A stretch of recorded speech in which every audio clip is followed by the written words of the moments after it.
Okay, good week of practice. And I don't know which one of you guys are in charge of the weather, but it's been pretty good weather this week. Been coming in the morning, 41, 42, 43 degrees. I thought I was back in Buffalo, okay, back in those days when we'd do that. But it's been a good week.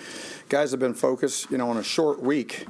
You take a look at their mind, their body, and everything, and I was very impressed, and that was another reason why I liked coming here, especially with these young guys, is that a young guy bounces back faster than an older guy, on a short week, and their bodies responded well, and they've really had a real focused week, a good week of practice. Questions?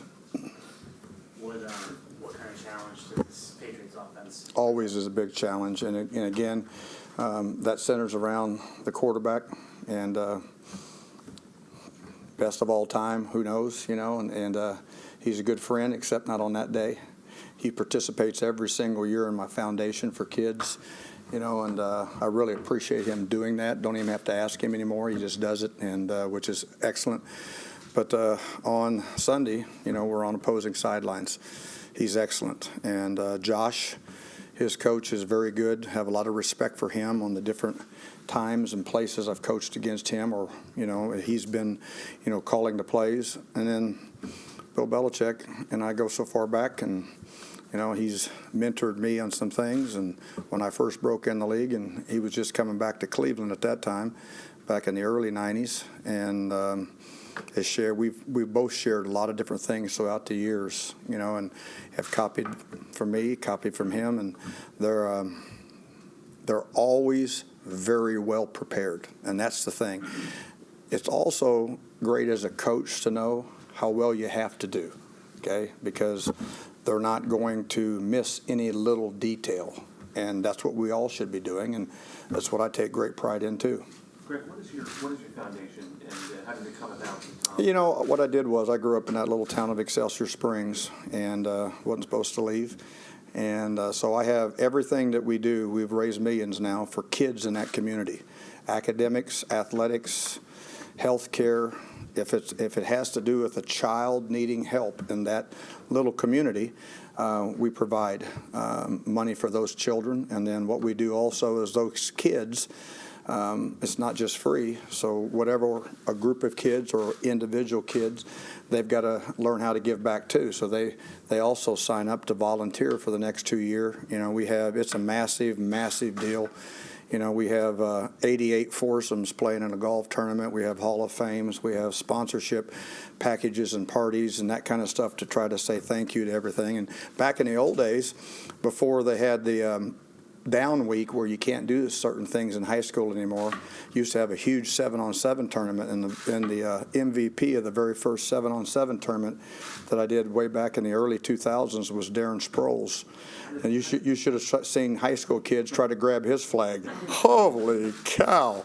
And but he was on, I took the top 8 teams over in Kansas and the top 8 teams over in Missouri, and we had a huge, 15,000, 20,000 people coming out to watch these kids play 7-on-7 football. It was really cool. How did it come about that Tom started coming? Obviously, you don't have a What I would do is this, is that I have a board. And Tom hasn't been there yet until he gets done, but he participates by signing things. And one of the things how we make a lot of money throughout the course of the week on the different sponsorships and the things that we do. People want to be a part of that. But the biggest bulk of money that we make is every year we have 70 live auction items, and then we have about 50 silent auction items, and it's all these autographed items from pop music to country music to Hollywood to vacation spots to NFL, PGA, Major League Baseball, NHL, hockey. Not hockey, but soccer. But all the athletes that are out there that I've helped them do other things at their charities, they sign things and send them in there. And I teased Tom as soon as it was over this summer. The 3 items that he sent brought the most amount of money this year at the live auction. So it was pretty cool. What did he send? He sent a helmet. He sent a jerseys, and he sent a picture this year. But he sends all kinds of things. Gregg, Tremaine, Adams admitted to us that it hasn't worked out as well as he hoped to start. No, and Adam kind of covered that right now, and Nate's playing really well. It's about competition every week, and Tremaine's doing fine too. I could have got him in a little bit more, but he's doing well too, and he's had a really good week of practice this week. But Adam covered that. Go ahead. With Nate, what is he doing? We came here. A lot of people upstairs knew an awful lot about him, and I thought he played very well. I thought his matchups were very well. I thought his contact was very well, and then. This week it will be even more multiple corners that's going to have to play as you see the different things that they're doing. So we've got to have as many of our guys, our DBs, up and ready to roll this week. You want to give a game, even though you're not coaching defense versus, you're really coaching against Josh, so to speak. Mm-hmm. What kind of reference do you have for what Belichick has done defensively? I have a lot. Guy who, obviously. Oh, yeah, I have a lot. I have a lot of respect for everything he's done through the years and where he grew up learning defense and the defenses that he coached way before me, and then as we both got started, and I know he studies our film in the off season, and I study their film in the off season, and there's a few wrinkles that we do now here and other places that I saw him do, and I know there's certain things that I watch on film, and there's a smile come to my face, and I see him do a couple of things that I'm thinking, I wonder where he got that. And but that's what we do. Good coaches do that. And in the off season, it's not just shortened days. And I've been forbidden in my own family not to say off season. There's no such thing. I work longer, or we work longer in the off season than we do during the season, even because we're trying to get all those type of research projects done before we get to the season. And just like next week, we got tons of work that we got to do next week. Okay, that where we're getting ahead on different kinds of people and also studying all of us. So that's it. And I know he studies us in the off season. I do too. Gregg, what was the breakdown on the one long Monday night? It was a really good play on their part, but it was a play action pass. We had a particular person, I'm not going to bring up names, that bit on the run. And then a couple other guys were disguising and couldn't run him down. But one of the things I did say about that was I thought Poole did a really good job, and I tried to pat Poole on the back on, I think he could have ran 2 more steps before he did with that technique where he lays out and tries to heel click. We call that a heel click tackle. If he'd gotten 2 more steps in, he might have been able to get that down. And he learns from that. And his smile on his face was, I have enough instincts to know what he was going through, why he was doing what he was doing. Well, we teach that too. But that was a good design play that they hit, and it wouldn't have been had not one particular person but vacated the area that they threw the ball in, and it was a zone. I'm not trying to get you in trouble with the league, with Jamal and the roughing the passer call. As his coach, what do you tell him to avoid a penalty? Here's what I would tell him as I've told him too. I don't want him to get in trouble with the league either, but it was a very sound tackle.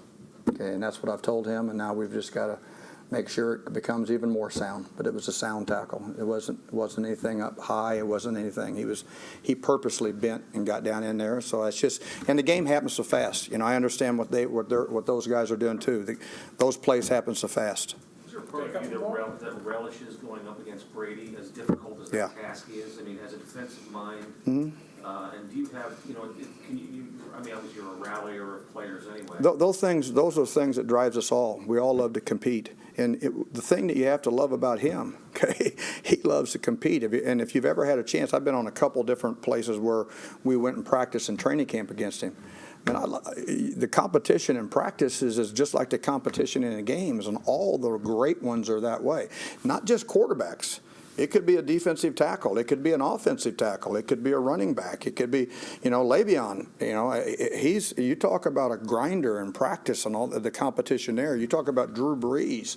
You talk about John Vilma. And I could tell you tons and tons more that's the part of it, the love of competition. When they retire, and I've had the luxury of now coaching over 2,000 NFL athletes over that.